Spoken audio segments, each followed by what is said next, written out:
80-85 लाख की आप अगर बात कर रहे हैं, हालांकि ऐसा है नहीं, मैं इसको बिल्कुल सरे से निकालता हूं, ऐसा कुछ नहीं है, लेकिन फिर भी अगर कह रहे हैं तो 1 रुपया नहीं मिला। 15 महीने से जांच चल रही है सर, एक दिन से नहीं चल रही है, 15 महीने से जांच चल रही है। अप्रैल में चार्जशीट में नाम आया था संजय सिंह जी का, उसमें उसके बाद ईडी ने माफी मांगी, नहीं जी, कोर्ट में माफी मांगी, नहीं जी, ऐसा नहीं है। नमस्कार, मैं अब्दुल बासित। इस वक्त हम नेहरू विहार के अंदर मौजूद हैं और रवि मावी जी हमारे साथ हैं, जो एक कर्मठ नेता हैं, सशक्त नेता हैं और इनकी छवि जो है इस क्षेत्र के अंदर बहुत बढ़िया है। अब संजय सिंह जी की जो है गिरफ्तारी के विषय में इनका क्या कहना है, तो इनसे बातचीत करते हैं। स्वागत है सर। नमस्कार नमस्कार। अच्छा, संजय सिंह जी की जो गिरफ्तारी हुई है उस विषय में आप क्या कहना चाहेंगे आप? देखिए, संजय सिंह जी की गिरफ्तारी देश के लिए बहुत, आज मैं बताऊं आपको, काला दिन है। भारतीय संसद में एक बुलंद आवाज, या मैं यूं कहूं पूरी विपक्ष की या पूरे इंडिया गठबंधन की बुलंद आवाज, माननीय सांसद संजय सिंह जी को भारतीय जनता पार्टी की ईडी ने केवल इसलिए गिरफ्तार कर लिया क्योंकि उन्होंने अभी संसद में, जब उनका बीजेपी का बस नहीं चला, उन्होंने संसद में मणिपुर हिंसा के लिए मोदी जी को बोला कि भाई आप क्यों नहीं बोल रहे हैं, बोलिए मणिपुर हिंसा पे, लेकिन मोदी जी फिर भी चुप, कुछ नहीं बोले। उसके बाद उनको ये बोला गया कि भाई आप किसानों के लिए कुछ बोल दीजिए, मोदी जी फिर भी चुप, कुछ नहीं बोला गया। उसके बाद संजय सिंह जी ने संसद में ये मुद्दा उठाया कि भाई आप, जो देश में घटनाएं होती हैं, जो भी मुद्दे होते हैं, उनमें आप क्यों नहीं बोलते, क्यों किसानों की आवाज आप दबाते हैं, क्यों मणिपुर की हिंसा की आवाज दबा रहे हैं, क्यों अडानी के मुद्दे पे आप नहीं बोल रहे हैं। मोदी अडानी भाई भाई, देश मेज के खाई मलाई, ये नारा संसद में संजय सिंह जी ने दिया था।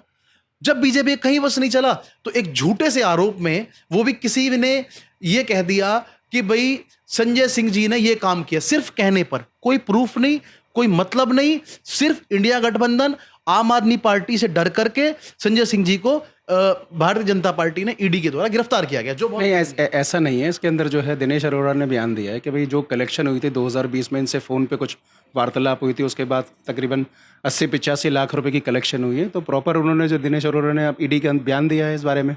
अच्छा ये बताइए, कोई 1-2 रुपया तो है नहीं, 80-85 लाख की आप अगर बात कर रहे हैं, हालांकि ऐसा है नहीं, मैं इसको बिल्कुल सरे से निकालता हूं, ऐसा कुछ नहीं है, लेकिन फिर भी अगर कह रहे हैं तो 1 रुपया नहीं मिला।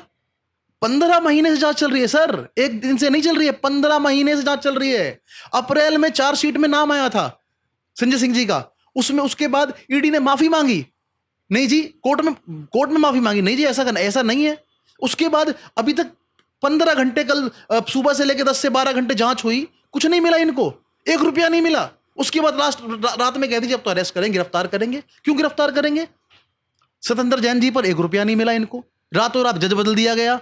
मनीष सिसोदिया जी के पास कुछ नहीं मिला। दिल्ली वाले हाउस से लेकर यूपी वाले घर तक छानबीन इन लोगों ने की, लेकिन 1 रुपया नहीं मिला। अच्छा आप मुझे बताइए सर कि क्या पैसा कहां गया? अगर घोटाला हुआ था, बीजेपी ने तो मनीष जी के बारे में कहा 10,000 करोड़ का घोटाला हुआ था, एक आध रुपए का नहीं, 10,000 करोड़ का घोटाला हुआ था, और पैसा किसी को मिला नहीं, ना ईडी को मिला। ठीक है, सीबीआई ने खूब छानबीन करी, कुछ नहीं मिला।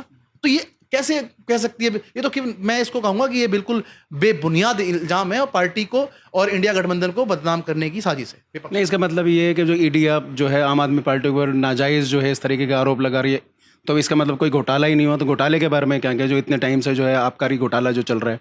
अच्छा एक बात बताइए आप, घोटाले का मतलब जो बीजेपी कह रही है कि राजस्व का नुकसान, ठीक है, आप मुझे ये बताइए, लीकर पॉलिसी जो पुरानी वाली थी, उससे 6,000 करोड़ का रेवेन्यू दिल्ली सरकार को मिलता था।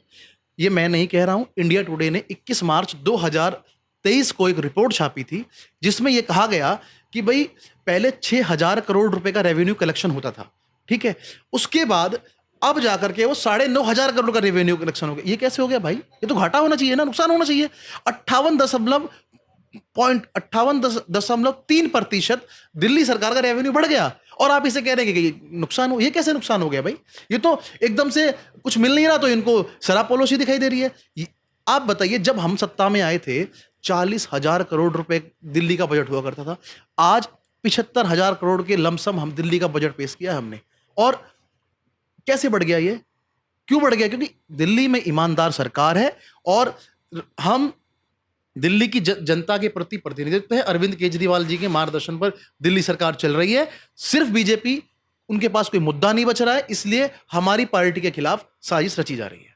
नहीं, अब आप देखिए जो है ईडी ने इनको गिरफ्तार किया है, तो आप इसमें इतना ज़्यादा विचलित क्यों हो रहे हैं? अच्छा है, गिरफ्तार अगर कर लिया है तो हो सकता है अगर कुछ भी चीज़ नहीं निकलेगी तो हो सकता है क्लीन चिट होकर वो अपने आप ही बाहर आ जाएंगे।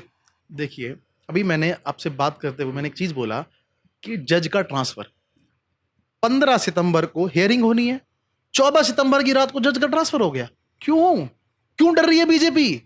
इसका मतलब यह है कि ये चाहते ही नहीं है कि कोई भी नेता, हाँ, एक काम हो सकता है अगर बाहर आना है, मनीष सिसोदिया और संजय सिंह, सत्येंद्र जैन अगर कल कह दें कि मैं बीजेपी में आ रहा हूं, परसों बेल हो जाएगी, परसों बाहर आ जाएंगे सारे।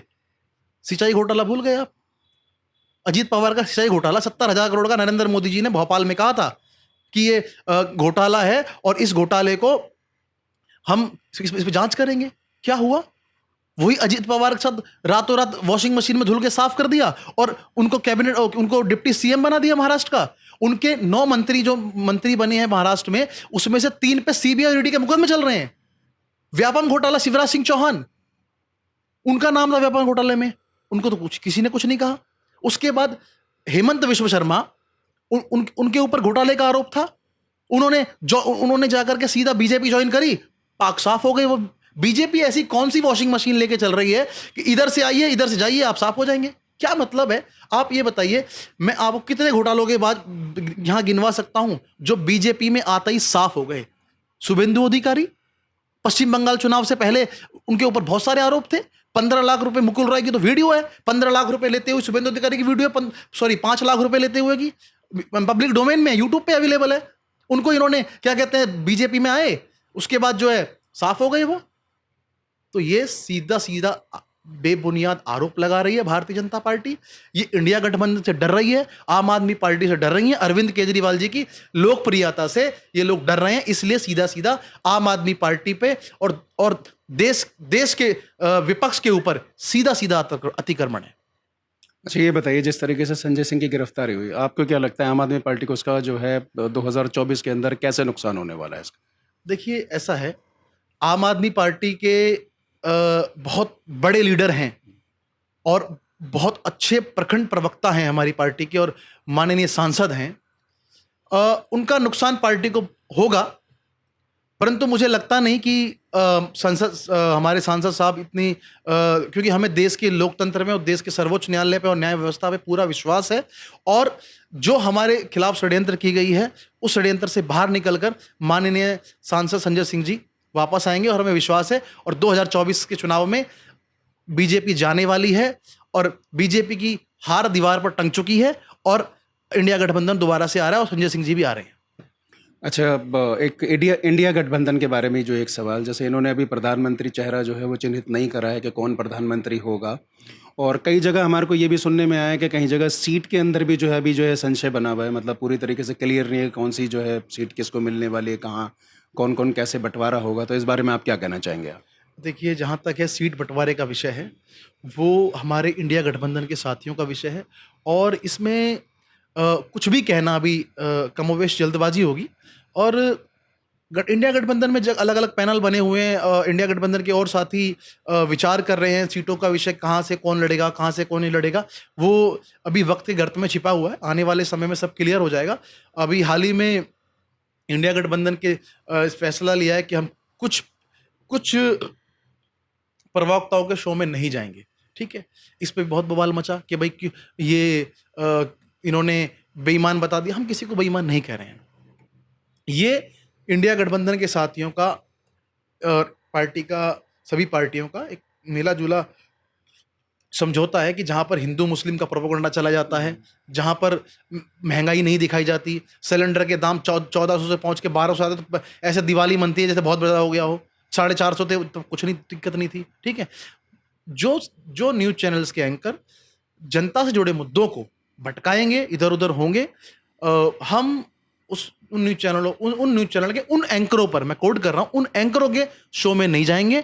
और ये हमारी इंडिया गठबंधन का निजी फैसला है, इसमें हमें किसी से कोई आपत्ति नहीं, हमारी मर्जी, हम नहीं जा रहे हैं, तो इसमें बौखलाहट क्यों है बीजेपी को इतनी? चलिए, बहुत बहुत शुक्रिया। थैंक यू, धन्यवाद। जैसे कि आपने देखा रवि मावी के साथ हम मौजूद हैं यहाँ पर, इनसे जो बहुत सारे महत्वपूर्ण मुद्दे पर बातचीत हुई, संजय सिंह जी के बारे में बातचीत हुई। तो इनका ये कहना है कि जो है इंडिया गठबंधन है, खासकर जो है बीजेपी उससे परेशान है, उसी से ही घबराई हुई है। अब आप लोगों का इस सब पे क्या कहना है, कमेंट्स करके ज़रूर बताइए। तो आज के लिए बस इतना ही। कैमरामैन सोहेल के साथ मैं अब्दुल बासित लेता हूँ इजाज़त। Good bye.